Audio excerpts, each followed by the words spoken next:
अल्हम्दुलिल्लाह नहमदुहु व नस्तईनुहु व नस्तगफिरुहु व नु'मिनु बिही व नतवक्कलु अलैहि अम्मा बाद अऊज़ु बिल्लाहि स्समीइल अलीम मिनश शैतानिर रजीम बिस्मिल्लाहिर रहमानिर रहीम वस्बिर लिहुक्मि रब्बिका फ़इन्नका बिअयुनिना वसब्बिह बिहम्दि रब्बिका हीना तक़ूम। हर किस्म की हम्द सना अल्लाह रब्बुल आलमीन के लिए जो सारे जहानों का खालिक व मालिक और परवरदिगार है। बेशुमार लातदाद दुरूद व सलाम प्यारे आका हज़रत मुहम्मद रसूलुल्लाह सल्लल्लाहु अलैहि वसल्लम की ज़ात वाला सफ़ात पर। तो नाज़रीन, ये जो आयत मैंने आपके सामने तिलावत की है, ये सूरह तूर की 48 नंबर आयत है। इसमें अल्लाह ताला ने मुसलमानों के लिए कुछ अहकाम बयान किए हैं, जो एक तो अल्लाह की फर्मा बरदारी के लिए और दूसरा अल्लाह ताला से माफ़ी मांगने का एक बेहतरीन तरीका है।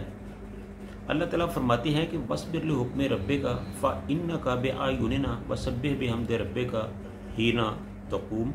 ए नबी, अपने रब का फ़ैसला आने तक सब्र करो, तुम हमारी निगाह में हो, जब तुम उठो तो अपने रब की हमद के साथ इसकी तस्बीह करो।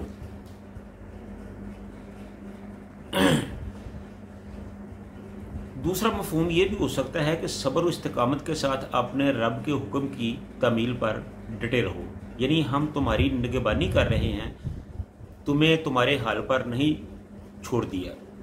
इस इरशाद के कई मफ़हूम हो सकते हैं और ये सब ठीक भी हैं। एक मफ़हूम ये है कि जब भी तुम किसी मजलिस से उठो तो अल्लाह की हम्द व तस्बीह करके उठो। नबी सल्लल्लाहु अलैहि वसल्लम खुद भी इस पर अमल फरमाते और आपने मुसलमानों को भी ये हिदायत फरमाई थी कि किसी मजलिस से उठते वक्त अल्लाह की हम्द व तस्बीह कर लिया करे। इससे इन तमाम बातों का कफ़ारा अदा हो जाता है जो इस मजलिस में हुई हों। हज़रत अबू हुरैरा के वास्ते से हजूर का ये इरशाद नकल है कि जो शख्स किसी मजलिस में बैठा हो और इसमें खूब बातचीत हुई हो, वो अगर उठने से पहले ये अल्फाज कहे तो इन बातों को अल्लाह ताला मुआफ़ कर देता है जो वहाँ हुई होती है। मसलन अल्लाह ताला फरमाते हैं कि आप वहाँ कहें कि सुबहानक अल्लाहुम्मा व बिहम्दिका अशहदु अल्ला इलाहा इल्ला अंता अस्तगफिरुका व अतूबु इलैक। ऐ अल्लाह, मैं तेरी हमद के साथ तेरी तस्बीह करता हूँ, मैं गवाही देता हूँ कि तेरे सिवा कोई मबूद नहीं, मैं तुझसे मग़फ़िरत चाहता हूँ और तेरे हजूर तौबा करता हूँ। दूसरा मफ़हूम इसका ये है कि जब तुम नींद से बेदार होकर अपने बिस्तर से उठो तो अपने रब की तस्बीह बयान करो, और इस पर भी नबी सल्लल्लाहु अलैहि वसल्लम खुद भी अमल फरमाते थे और अपने सहाब को भी आप सल्लल्लाहु अलैहि वसल्लम ने ये तालीम दी थी कि नींद से बेदार हो तो ये अल्फाज कहा करे, ला इलाहा इल्लल्लाह वहदहु ला शरीका लहू लहुल मुल्कु व लहुल हम्दु व हुवा अला कुल्लि शैइन कदीर सुबहानल्लाहि वल्हम्दुलिल्लाहि ला इलाहा इल्लल्लाहु वल्लाहु अकबर वला हौला वला कुव्वता इल्ला बिल्लाह। तीसरा मफ़हूम इसका ये है कि जब तुम नमाज के लिए खड़े हो तो अल्लाह की हम्द व तस्बीह से इसका आगाज़ करो।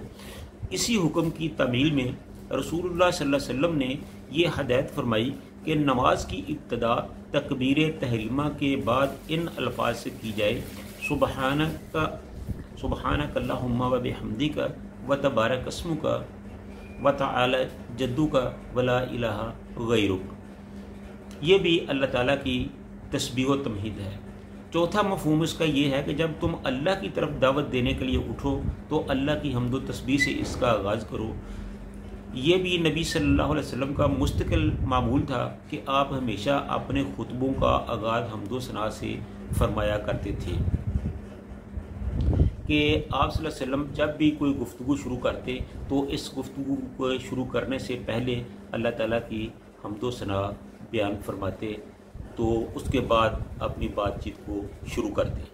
आगे फरमाया कि वमिनल लैल फसब्बिहु व इदबारन नुजूम, और रात को भी जब इसकी तस्बीह किया करो और सितारे जब पलटते हैं तो उस वक्त भी।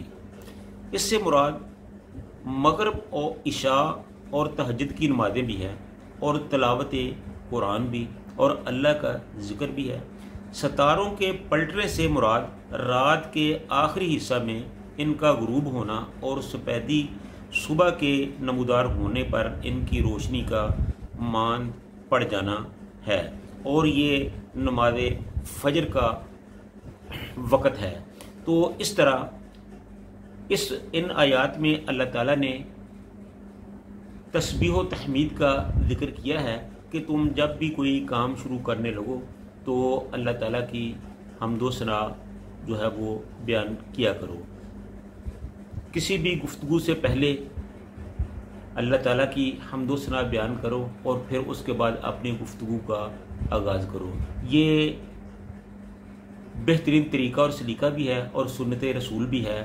جب ہم سنتوں کے مطابق چلیں گے تو اللہ تعالیٰ ان تمام امور میں برکت ڈالے گا، خیر ڈالے گا، اور ہمارے شروع کیے ہوئے کام نیک انجام تک پہنچ سکیں گے۔